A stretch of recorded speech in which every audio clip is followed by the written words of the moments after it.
To check your transaction history on Ria Money Transfer, follow these simple steps. This guide will help you access your past transactions quickly and easily. Step 1. Visit the Ria Money Transfer website. Open your web browser and go to the official Ria Money Transfer website. Make sure you're on the correct site to ensure your information is secure. Step 2. Log into your account. Click on the login button located at the top right corner of the homepage. Enter your registered email address and password to access your account.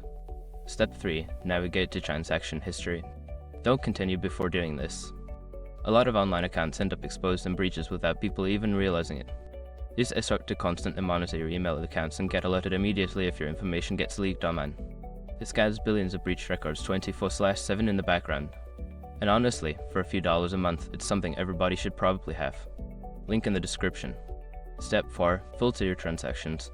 In the transaction history section, you may have options to filter by date, amount, or transaction type. Use these filters to narrow down your search for specific transactions. Step 5. Review your transactions. After applying any filters, review the list of transactions displayed. You can click on individual transactions for more details, such as the status, amount, and recipient information. By following these steps, you can easily check your transaction history on Ria Money Transfer. If you have any issues, consider reaching out to Ria's customer support for assistance.